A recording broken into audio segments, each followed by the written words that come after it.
ശബരിമലയിലേക്കുള്ള പരമ്പരാഗത കാനനപാത താണ്ടിയെത്തുന്ന ഭക്തർ അനവധിയാണ്. അങ്ങനെ അപകടങ്ങൾ സംഭവിക്കുന്നത് വളരെ വിരളമാണെങ്കിലും ഇന്ന് അത്തരത്തിലൊരു സംഭവം ഉണ്ടായി. അത് ഏത് ഭാഗത്ത് വെച്ചാണ് സംഭവിച്ചത്? അത് പുൽമേലിലോട്ട് കയറണം. അവിടെ എത്ര മണിയോടുകൂടിയാണ് സംഭവം ഉണ്ടാകുന്നത്? ഇതൊരു 10:45 11 മണിയുടെ പറ്റായിട്ടുണ്ട്. ഒറ്റ ആനയായിരുന്നോ അതോ? ഒറ്റ ആന. സംഭവം എന്ന് വെച്ചാൽ ഞങ്ങളെല്ലാം കൂട്ടങ്ങായിട്ട് ശരണം വിളിച്ച് വരികയായിരുന്നു. പെട്ടെന്നൊരു ആന നേരെ ചാടി ഞങ്ങളുടെ നേരെ ആക്രമിക്കാൻ വന്നതാണ്. അപ്പോൾ എല്ലാവരും പല വഴിക്ക് ഓടി. പിന്നെ പറഞ്ഞാൽ എൻ്റെ നേരെ ഓടി വന്നു. ഞാനപ്പോൾ ആ നിന്ന സ്ഥലത്ത് തന്നെ ഒരു ഇച്ചിരി പുല്ലുണ്ട്, അതിൻ്റെ സൈഡിൽ മാറി കിടന്നു. ആന വന്ന് ആനയുടെ അടിയിലായിരുന്നു ഞാൻ. അത് കുറച്ച് നേരം എന്നെ തപ്പി. പിന്നെ അപ്പുറത്തു നിന്നൊരു സ്വാമി ശരണമൊക്കെ വിളിച്ച് ആറി കൂവിയപ്പോൾ ആന കാട്ടിലോട്ട് ഇറങ്ങിപ്പോയി. അത്രയും നേരം ആനയുടെ കീഴിൽ കിടന്നു അല്ലേ? കിടന്നു. പരിക്കുണ്ടോ? എന്നിട്ട് പരിക്കുണ്ട്, കാല് കല്ലിട്ട് കൊണ്ട് പൊട്ടിയിട്ടുണ്ട്. കുത്താനുള്ള ശ്രമമൊന്നും ഉണ്ടായില്ല? കുത്തിയേനെ, അതിനെന്നെ കിട്ടിയിട്ടില്ല, അതുകൊണ്ടായിരിക്കും രക്ഷപ്പെട്ടത്. ഞങ്ങള് 6 പേരായിരുന്നു. ഇപ്പൊ ഇവര് ഫ്രണ്ട് നടന്നു താമസിക്കൊണ്ട് വിളിച്ചപ്പോഴാണ് ഇവൻ കാര്യം പറഞ്ഞത്. ചെറിയ പ്രശ്നമുണ്ട്, വന്നിട്ട് പറയാന്ന് പറഞ്ഞു. നേരിട്ട് പറയാന്ന് പറഞ്ഞു. നേരിട്ട് വന്ന് ഇവൻ പറഞ്ഞപ്പോഴത്തേക്ക് എനിക്ക് അത്രയും പോയില്ല. പരമ്പരാഗത പാത വഴി സ്ഥിരം വരുന്നവരാണോ?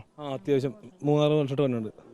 ഇത് ഫസ്റ്റ് ടൈം ആട്ടെ ഇങ്ങനെ ആനെ കാണുന്നതും ഇങ്ങനെ ആന ആക്രമിക്കാൻ തന്നെ ഫസ്റ്റ് ടൈമാണ്. ഇവൻ പറഞ്ഞപ്പോഴത്തേക്കും വിശ്വസിച്ചില്ല. പക്ഷെ വീഡിയോ കണ്ടപ്പോഴത്തേക്ക് ഇവൻ ചത്തേനെ, എന്തോ ഭാഗ്യം കൊണ്ട് പോകുന്നതാണ്. അവിടെ നിന്ന് ആനയുടെ കാലിൻ്റെ അടിയിൽ നിന്ന് തന്നെ ഇവൻ പോകുന്നതാണ്.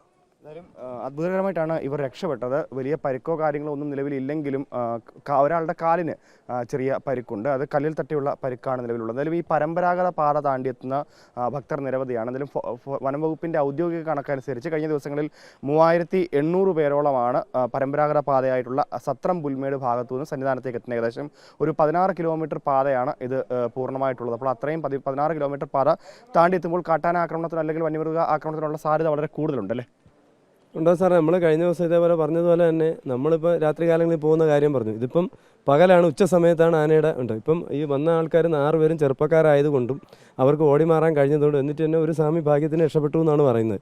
അപ്പോൾ അതിൻ്റെ കൂടെ നമ്മുടെ വയസ്സായ അമ്മമാരോ മാളിയപ്പുറങ്ങളോ അല്ലെങ്കിൽ ചെറിയ കുട്ടികളോ ഒക്കെ വന്ന് ചിലപ്പോൾ അവർക്ക് പോയി. പിന്നെ ഇതിൽ നമുക്കൊരു എനർജി തോന്നുന്നതെന്ന് പറഞ്ഞാൽ അവിടെ നിന്നൊരു സ്വാമി അയ്യപ്പൻ്റെ ശരണം വിളിച്ച സമയത്ത് ആന ഇവരെ ഉപേക്ഷിച്ച് പോയി എന്നുള്ളത് ഒരു വലിയ പോസിറ്റീവ് എനർജി ആയിട്ട് നമ്മൾ കാണുന്നു. ഏതായാലും ഈ പരമ്പരാഗത പാത ഉപയോഗിക്കുന്നവർ അല്ലെങ്കിൽ പരമ്പരാഗത പാത വഴി എത്തുന്നവർ കൂടുതൽ കരുതൽ എടുക്കേണ്ടതുണ്ട്. കാരണം പൂർണ്ണ ആരോഗ്യവാന്മാരാണ്, കടന്നെത്താൻ പറ്റുന്ന ആളുകളാണെങ്കിൽ മാത്രം ആ പാത തന്നെ എടുക്കുക. വീഡിയോ സൂരജ് കേസിനൊപ്പം reporter Gokulnath, in reporter Sannidhanam.